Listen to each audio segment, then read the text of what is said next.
जय श्री राम साथियों, logarithm classes में आपका स्वागत है। मैं गोपाल कुमार। आज के इस क्लास में आप class 10th NCERT math chapter number 1, chapter का नाम है रियल नंबर। उसमें हमने आपको एक्सरसाइज 1.2 का एक इंट्रोडक्शन दे दिया है। थोड़ा सा इंट्रोडक्शन बचा हुआ है उसको कॉन्सेप्ट के साथ, क्योंकि उस पर क्वेश्चन पूछे जाते हैं एग्जाम में, ऑब्जेक्टिव टाइप क्वेश्चन। थोड़ा सा इंट्रोडक्शन देंगे, फिर हम एक्सरसाइज को स्टार्ट करेंगे। और आपसे रिक्वेस्ट है कि यदि आप हमारे चैनल पर नए हैं तो प्लीज़ हमारे वीडियो को ज़्यादा से ज़्यादा शेयर कीजिए और खुद लाइक कीजिए और सब्सक्राइब कीजिए। चलते हैं, क्लास को आगे बढ़ाते हैं, ठीक है ना।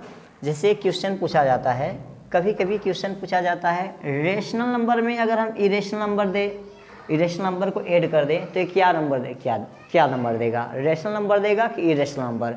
अगर दो रेशनल नंबर को ऐड कर दिया जाए तो वो रेशनल नंबर होगा कि इरेशनल। दो इरेशनल को ऐड कर दिया जाए क्या बनेगा, 8 मल्टीप्लाई कर दिया जाए, डिवाइड कर दिया जाए। तो इस तरीके से क्वेश्चंस एग्जाम में पूछे गए थे। उसमें एग्जाम में एक प्रश्न में याद है ऐसे आया था कि अगर हम रेशनल नंबर में, कोई रेशनल नंबर है उसमें अगर हम इरेशनल नंबर को ऐड कर दें तो रिजल्ट क्या मिलेगा, रेशनल नंबर मिलेगा या फिर इरेशनल। जैसे कोई रेशनल नंबर लेते हैं हम, 5 रेशनल नंबर है। अब इसमें इरेशनल नंबर ऐड करने के लिए कहा जाता है।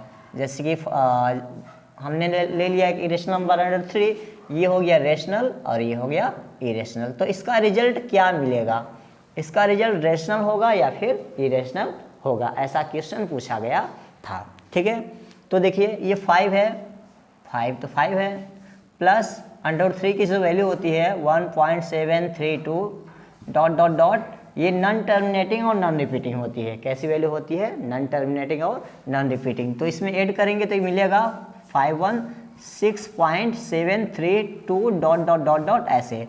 तो इसको ऐड करने पर कैसा नंबर मिलेगा, non terminating non repeating value ही देगा। अगर किसी भी नंबर का डेसिमल एक्सपेंशन नॉन टर्मिनेटिंग और नॉन रिपीटिंग है तो हमने आपको लास्ट क्लास में बहुत अच्छे से समझाया था। तो ऐसे नंबर्स को हम लोग कहते हैं irrational numbers, irrational number. Is that clear. तो जितने भी केस इसके बनते हैं, पॉसिबल केस, हम उस सबको डिस्क्राइब करने की कोशिश करेंगे। आप हमारे साथ जुड़े रहिए, ठीक है।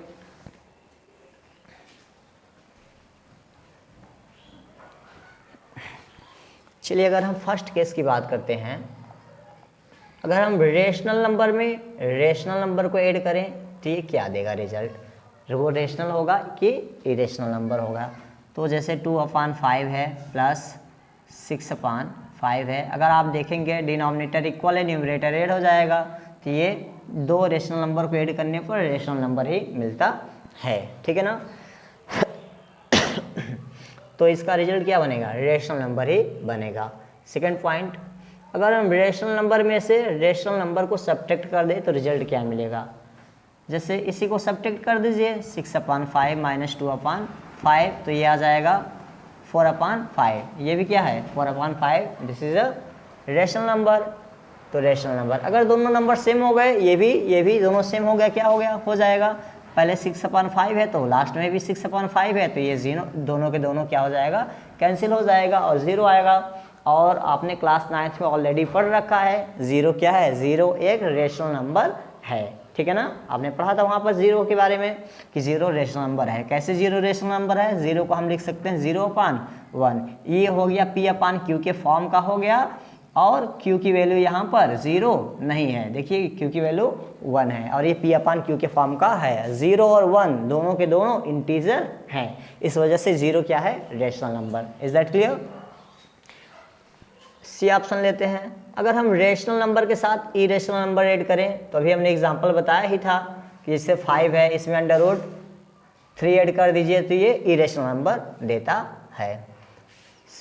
डी नंबर, रेशनल नंबर में से अगर आप इरेशनल घटाओगे तो भी वही होगा, इरेशनल नंबर ही मिलेगा, ठीक है ना। यहाँ पर 5 लीजिए, माइनस √3 करिए, 5 माइनस 1.732 जो भी है सब्ट्रैक्ट करेंगे, वो जो आएगा 4.732 dot dot dot, non terminating and non repeating value देता है। इस वजह से ये नंबर्स भी क्या हो जाएगा, इरेशनल नंबर बनेगा, ठीक है, ए नंबर। अब अगर हम इरेशनल नंबर में इरेशनल नंबर को ऐड करते हैं तो वो रिजल्ट क्या देगा, वो रेशनल नंबर देगा या फिर इरेशनल नंबर देगा। जैसे कि अगर दोनों ये √2 प्लस √3 इन दोनों को ऐड करना है, ये भी इसका भी decimal expansion non terminating non repeating, इसका भी डेसिमल एक्सपेंशन नॉन टर्मिनेटिंग और नॉन रिपीटिंग, ऐड करने पर नॉन टर्मिनेटिंग और नॉन रिपीटिंग वैल्यू ही मिलेगा। तो ये हो जाएगा, ये भी इरेशनल नंबर हो जाएगा। अगर डिफरेंट है तो ऐसा मिलेगा। अगर दोनों इरेशनल नंबर सेम हो गए, जैसे अगर पहले √2 है और दूसरा वाला भी √2 है तो ऐड करेंगे 2 आ जाएगा। तो अगर हम 2 का मल्टीप्लाई 1.414, 2 का मल्टीप्लाई अगर non terminating non repeating value में करेंगे तो वो भी जो नंबर मिलेगा वो भी हमेशा कैसा नंबर मिलेगा, non terminating non repeating value ही मिलेगा। ठीक है ना। तो ये दोनों केस में इरेशनल नंबर ही मिलने वाला है। अब बात आती है इरेशनल नंबर में से अगर इरेशनल नंबर को हम लोग सब्ट्रैक्ट कर दें, इरेशनल नंबर में से अगर हम इरेशनल नंबर को सब्ट्रैक्ट कर दें तो क्या बनेगा। पहला केस बनेगा अगर दोनों इरेशनल नंबर सेम हो, और सेकंड केस बनेगा दोनों इरेशनल नंबर डिफरेंट हो, क्या बनेगा। ठीक है, जानने की कोशिश करते हैं। इसको इरेज करना है हमें, ठीक है, ताकि हम आपको प्रॉपर जगह लेकर के समझा सकें।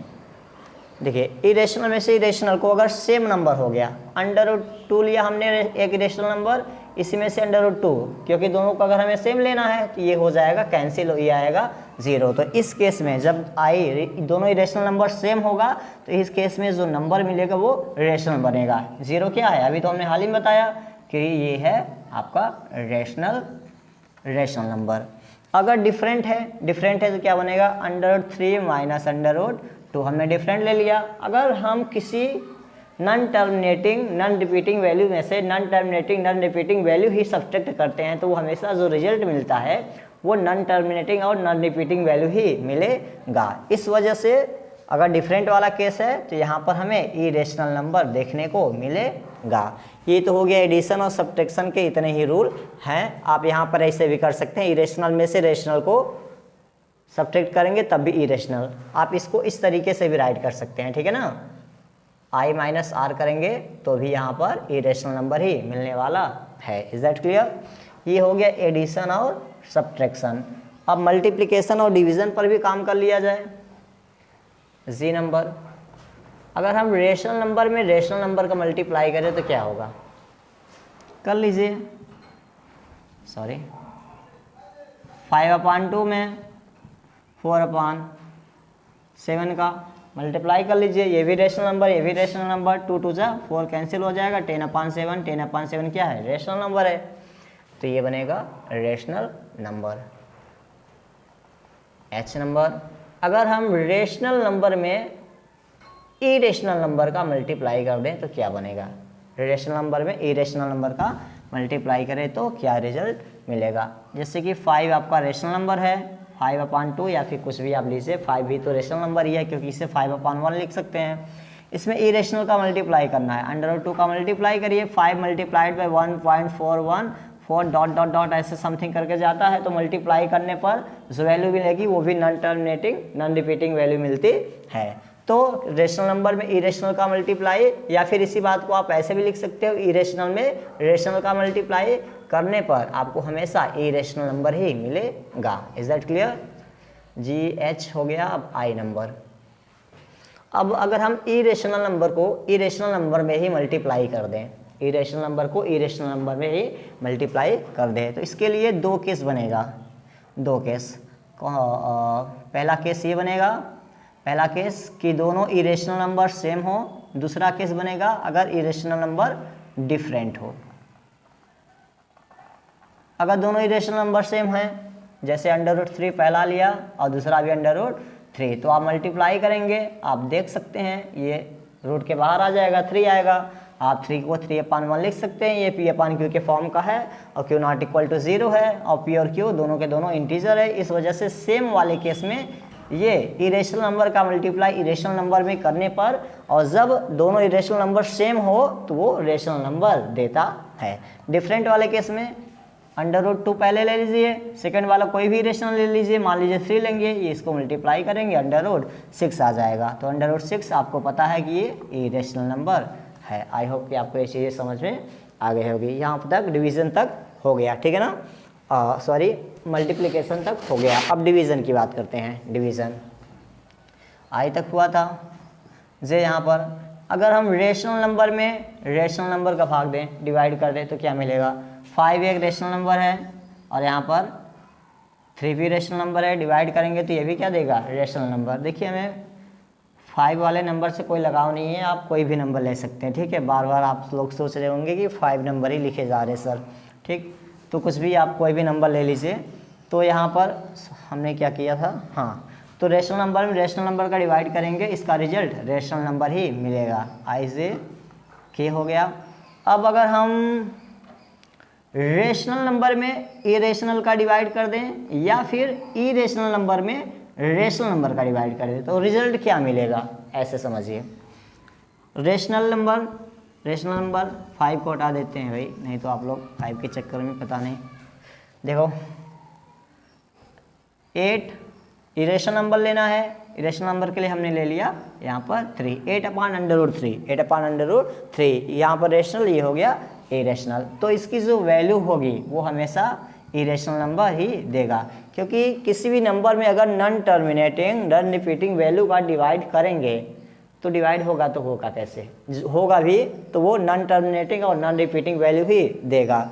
तो ये इरेशनल, दोनों केस में इरेशनल ही बनेगा। अगर आप √3/8 भी कर देना तो भी इसमें, इस केस में भी इरेशनल नंबर ही मिलता है।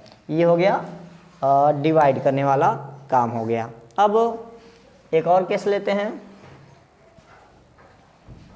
एक और केस IJKL। अगर हम इरेशनल नंबर में इरेशनल नंबर का ही डिवाइड कर दें तो क्या बनेगा? इसके लिए 2 कंडीशन बनेगा। पहला तो दोनों के दोनों इरेशनल नंबर सेम है या फिर डिफरेंट है, सेम है या फिर डिफरेंट है, तो यही हमें पहले चेक करना है। अगर सेम है √7, ये भी √7, ये डिवाइड हो जाएगा, आ जाएगा 1। आपको पता है 1 को 1/1 लिख सकते हैं, ये P/Q के फॉर्म का है। ये बनेगा सेम के केस में ये बनेगा रेशनल नंबर। क्या बनेगा? Rational number. डिफरेंट है, डिफरेंट के लिए क्या हो जाएगा? √6 में √5 का डिवाइड कर दीजिए। देखिए ये क्या है? इरेशनल नंबर ही देगा, ठीक है। जो भी नंबर आए ये नंबर हमेशा इरेशनल देगा, क्योंकि नॉन टर्मिनेटिंग फिर ऐसे भी आप कर सकते हैं, ठीक है। इसको 6/5 लिख दीजिए, 6/5 रूट में है, इसकी वैल्यू जो भी आएगी हमेशा नॉन टर्मिनेटिंग और नॉन रिपीटिंग आएगी, तो ये वैल्यू क्या देगा? इरेशनल नंबर देगा। तो एडिशन, मल्टीप्लिकेशन, डिवीजन, सब्ट्रैक्शन सब कुछ हो गया, ठीक है ना। आई होप कि आपको ये चीज़ें अच्छे से समझ में आई होगी। ये हमने इसलिए बताया क्योंकि ऑब्जेक्टिव टाइप क्वेश्चन में कई बार क्वेश्चन पूछा जा चुका है, ठीक है। तो जस्ट 1 मिनट, 1 सेकेंड, ठीक है, कैमरा चेक कर रहे थे ऑन है या फिर बंद हो गया। तो ठीक है, यहाँ तक। अब इसको इरेज करेंगे हम और क्वेश्चन नंबर एक्सरसाइज 1.2 का जो क्वेश्चन नंबर फर्स्ट है उसको सॉल्व करेंगे, ठीक। इसको इरेज करना होगा हमें। आपको स्क्रीनशॉट लेना है तो स्क्रीनशॉट ले लीजिए।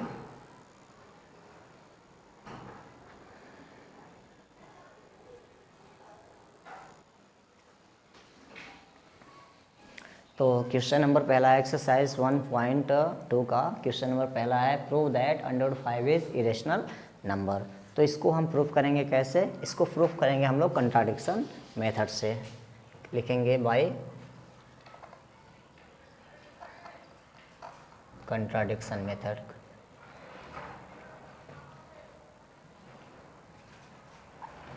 Bye contradiction method let √5 is a rational number।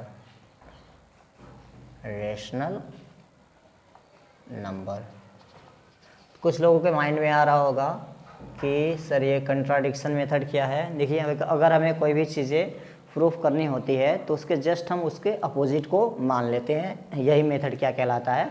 Contradiction method कहलाता है। जैसे हमें √5 को इरेशनल प्रूफ करना है तो हम इसको मान लेते हैं कि ये रेशनल नंबर है। इसी मेथड को हम लोग क्या कहते हैं, कंट्राडिक्शन मेथड कहते हैं। समझ गए क्या होता है कंट्राडिक्शन? किसी भी बात को अगर हमें प्रूफ करना है तो उसके जस्ट अपोजिट हम वो चीज़ें मान लेते हैं अपने से, फिर बाद में वही चीज़ें प्रूफ हो जाती है। ठीक है, तो अगर हमें √5 को इरेशनल प्रूफ करना है तो हम इसको सबसे पहले मानेंगे कि मान लिए ये एक रेशनल नंबर है। यही इसी मेथड को हम लोग कंट्राडिक्शन मेथड कहते हैं। अगर √5 रेशनल नंबर है तो हम लोग √5 को ये P/Q के फॉर्म का लिख सकते हैं। P/Q लिखिए या फिर A/B लिखिए। ठीक है, जहाँ पर B not = 0, where B not = 0, B की वैल्यू 0 नहीं होनी चाहिए, and where A and B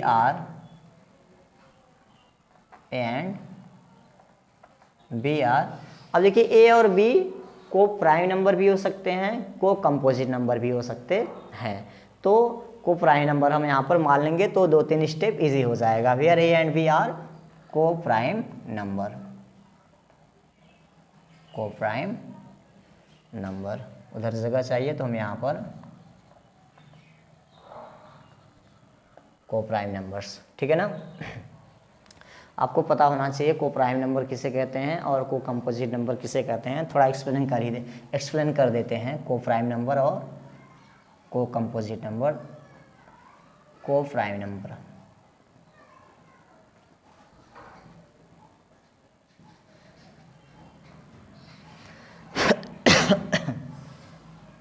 और ये हो गया को कंपोजिट नंबर।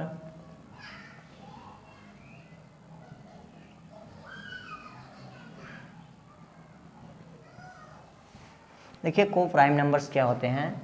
को प्राइम नंबर्स ऐसे नंबर्स को कहते हैं जिनका 1 के सिवाय कोई कॉमन फैक्टर नहीं होता है, तो ऐसे नंबर्स को हम लोग को प्राइम नंबर कहते हैं। जबकि को कंपोजिट नंबर में क्या होता है, ऐसे नंबर जिसमें 1 के सिवाय और भी कोई कॉमन फैक्टर होता है, ऐसे नंबर्स को हम लोग को कंपोजिट नंबर कहते हैं। जैसे कि अगर हम कहें 3 और 5, इसमें कोई भी कॉमन फैक्टर नहीं है। अगर हम इनका 3 और 5 का कॉमन फैक्टर करेंगे तो इसमें कोई भी कॉमन फैक्टर मिलेगा ही नहीं, एक को छोड़ करके। जैसे 11 और 2, इसमें भी कोई कॉमन फैक्टर नहीं मिलेगा, तो ये को प्राइम नंबर्स हो जाएंगे। ठीक है, को कंपोजिट नंबर में जैसे 4 ले लिया हमने और यहाँ पर जस्ट 4 हो गया, एंड क्या नंबर ले लिया जाए 22।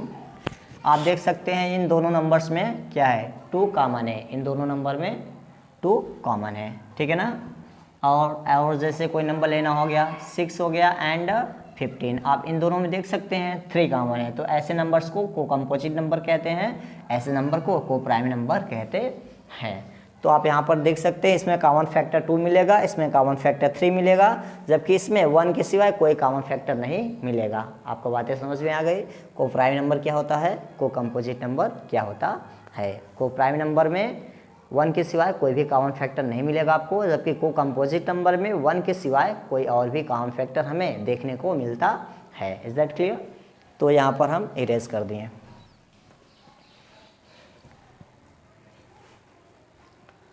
तो हमने ए और बी को क्या माना, ये को प्राइम नंबर हैं। That's mean where A and B are coprime number, that's mean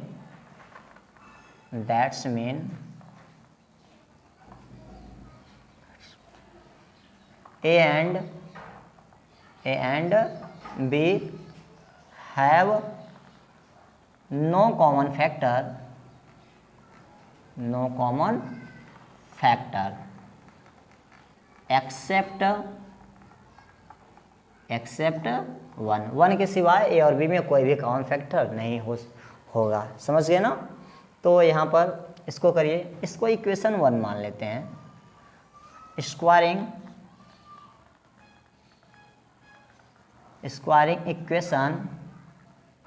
equation 1 on both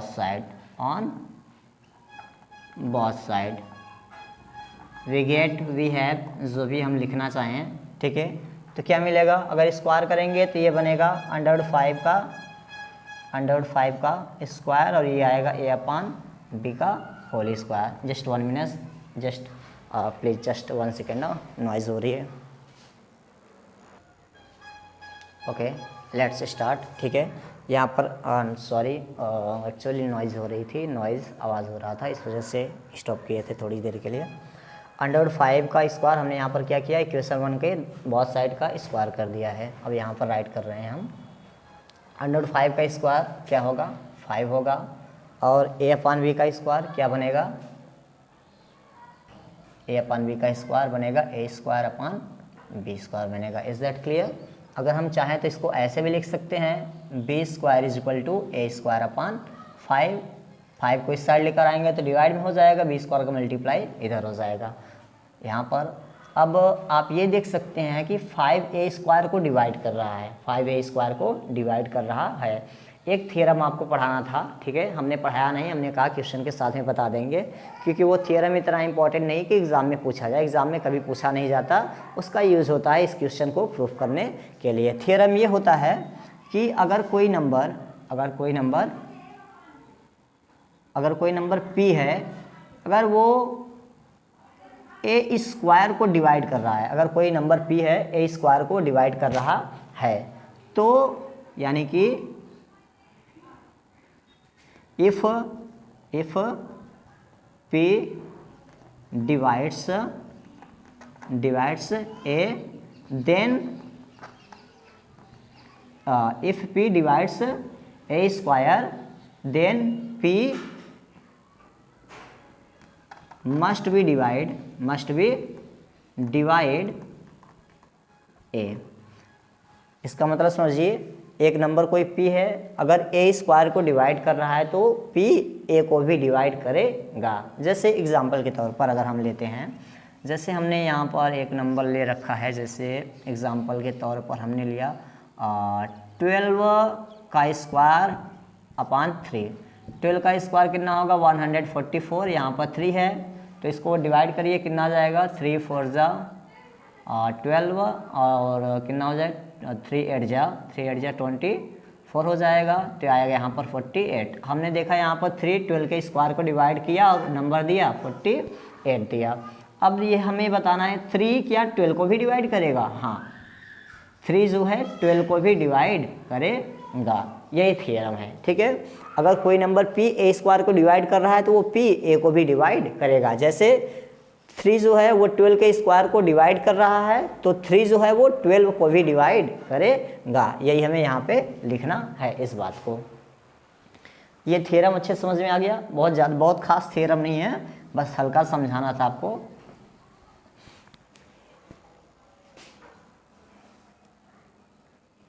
यहाँ पे लिखेंगे सिंस 5 divides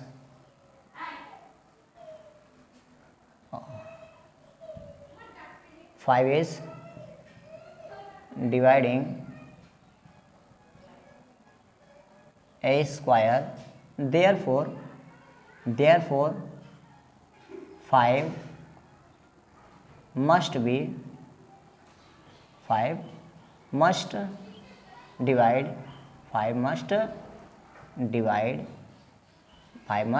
divide a। देखिए 5 क्या है, a² को डिवाइड कर रहा है तो 5 क्या होगा, a को भी ज़रूर डिवाइड करेगा। Is that clear? तो ये चीज़ें हो गया। अब हम यहाँ पर कर रहे हैं, अगर 5 a² को डिवाइड कर रहा है, आप बताइए, तो यानी कि ये जो a की वैल्यू होगी वो 5 के मल्टीपल में होगी, तो हम मान लेते हैं a = 5c ले लेते हैं। a की वैल्यू हमने क्या ले लिया, 5c ले लिया। इस बात को अच्छे से समझिए। अगर कोई नंबर 5 अगर इसको डिवाइड कर रहा है, कैसे डिवाइड करेगा, a² को कैसे डिवाइड करेगा, जब a² 5 का मल्टीपल होगा तभी वो डिवाइड कर पाएगा। इस वजह से हमने a की जो वैल्यू लिया है a = 5c हमने यहाँ पर ले लिया। अब इसी को इसमें पुट कर दीजिए, ठीक, सब्स्टिट्यूट करिए, क्या आएगा रिजल्ट, b² = a² है यहाँ पर 5c का होल स्क्वायर हो जाएगा अपान ये आएगा 5। b² = 5 का स्क्वायर 25, c² अपान ये आएगा 5। जस्ट 1 मिनट, नॉइज़ हो रही है प्लीज़।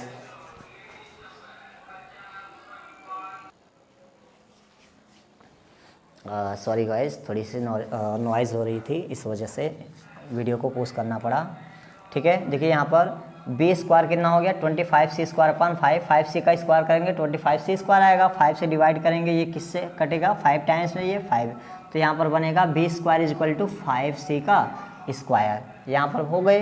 अगर हम चाहें c², इसको ऐसे भी राइट कर सकते हैं, इसको ऐसे राइट कर सकते हैं। अगर c² की वैल्यू देखें हम यहाँ से c² = मिलेगा b² / 5, b² / 5। अब जैसे हमने यहाँ पर इसमें ऐसा इसको इक्वेशन मान लीजिए, इक्वेशन इसको 2 ले लीजिए, इक्वेशन यहाँ पर इसको 3 ले लीजिए। ठीक है, तो ज़्यादा समझने में आसानी होगी।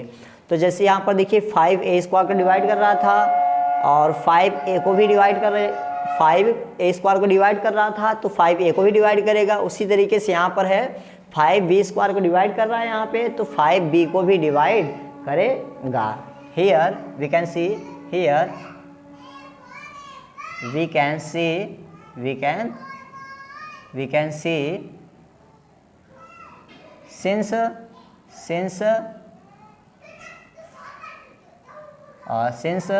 5 is dividing b², ये since है, therefore 5 must divide b। ठीक है ना। अब देखिए यहाँ पर 5 जो है b को भी डिवाइड करेगा। अब एक बात थोड़ा सा गौर करिए, इस लाइन को 5 यहाँ पर a को डिवाइड कर रहा है, 5 यहाँ पर b को भी डिवाइड कर रहा है, यानी कि that's mean 5 here 5 divides both a and b, that's mean a and b have a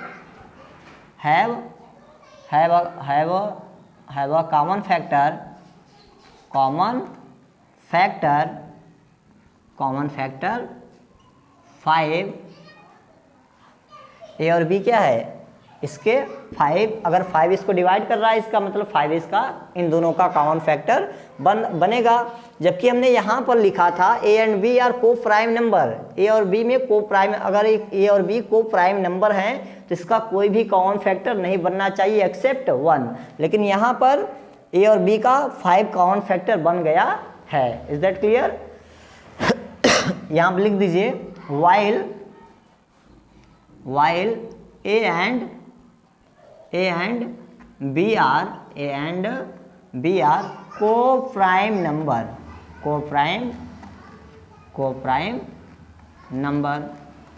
तो हमने तो अभी यहाँ पर स्टार्टिंग में कहा था कि ये को प्राइम नंबर है ए और बी, इसके कोई कॉमन फैक्टर नहीं हो सकते हैं, लेकिन सॉल्व करने पर हमें ये मिला कि ए और बी के कॉमन फैक्टर है, वो भी 5 यहाँ पर इसका कॉमन फैक्टर है। यानी कि जो हमारा मेथड था कुछ न कुछ कहीं ना कहीं रॉन्ग हो रहा है। ठीक है ना। तो ये कंट्राडिक्शन क्यों उत्पन्न हो रहा है, दिस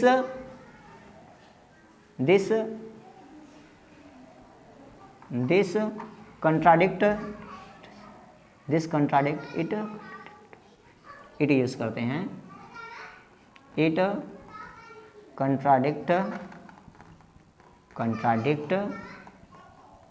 टू आवर एजम्पशन। ठीक है ना। ये क्या कर रहा है, ये हमारे एजम्पशन का विरोध कर रहा है। This contradiction arises, this contradiction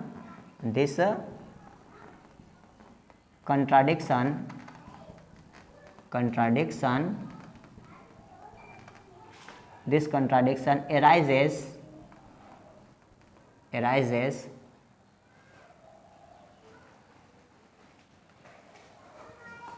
this contradiction has this contradiction is arising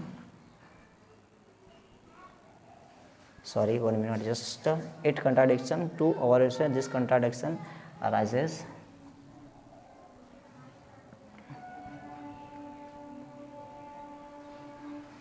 has arisen due to our wrong assumption.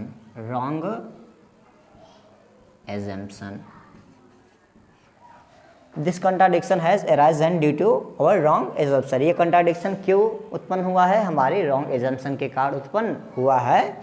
उसके बाद लिखना है आपको हेंस √5 इज इरेशनल नंबर। यहाँ पर जगह नहीं है, आप लोग लिख लीजिए, ठीक है। दिख रहा है कि नहीं कैमरा में? दिख रहा है, ठीक है। ओ सॉरी, 1 मिनट, जस्ट दिख रहा है। Due to our wrong assumption, यहाँ पर हेंस करके लिख दीजिएगा, ठीक है। हम यहाँ पर इसको इधर से लेके आ रहे हैं। Hence √5 is irrational number. Irrational number दिख रहा है कैमरे में? ठीक है, इधर शॉर्ट हो गया है थोड़ा, एडजस्ट करके किसी तरीके से लिख लीजिए। आई होप कि आपको ये चीज़ें समझ में आया होगा। ये क्वेश्चन नंबर फर्स्ट कंप्लीट हो गया। और आपको अगर कोई प्रॉब्लम हो तो कमेंट बॉक्स में कमेंट कीजिए, ठीक है। और यदि आपने अभी तक हमारे चैनल को सब्सक्राइब नहीं किया है तो प्लीज़ इसे सब्सक्राइब कीजिए और हमारा सपोर्ट कीजिए। मिलते हैं आपसे नेक्स्ट वीडियो में। एक बार फिर से जय श्री राम।